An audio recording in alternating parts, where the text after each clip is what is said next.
रोआ तारी आँखी के पुतरिया हो, रोआ तारी आँखी के पुतरिया हो, नैहर बिरान हो गइल। कैसे छोरी पापा के नगरिया हो,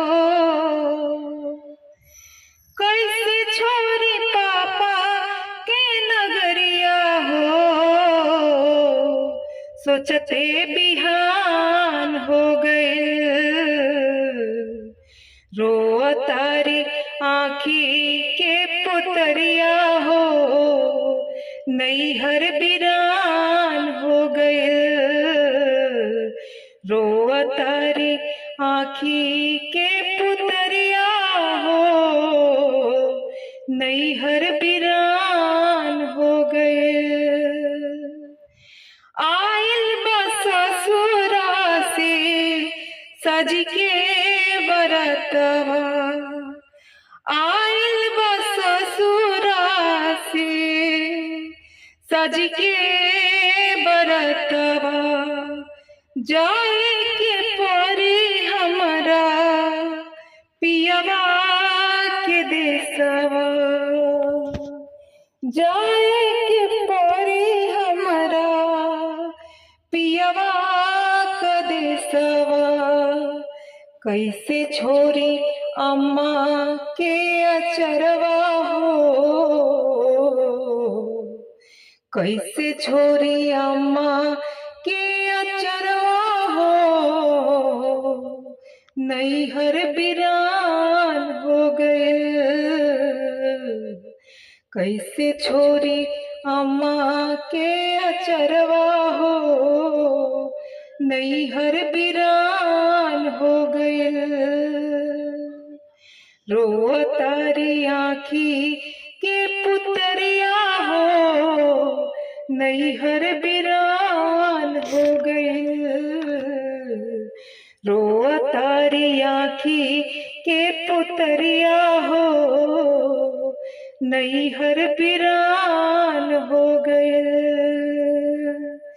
भैया से लारी लारी मुहवा फुलवानी, भैया से लारी लारी मुहवा फुलवानी, दीदी के कवानो हम बतिया न मननी, भाभी के कवानो हम बतिया न मननी। सखी संगे कैनी दिल के बतिया हो,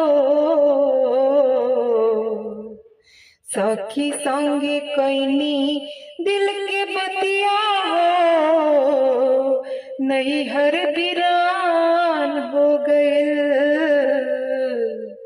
रोआ तारी आँखी के पुतरिया हो, नैहर बिरान हो गए। कैसे छोरे पापा के नगरिया हो, कैसे छोरे पापा के नगरिया हो, सोचते बिहान हो गए। कैसे छोरी पापा के नगरिया हो, सोचते बिहान हो गए।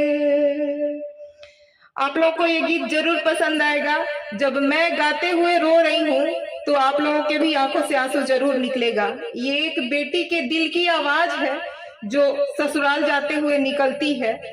तो ढेर सारा प्यार दीजिएगा मेरे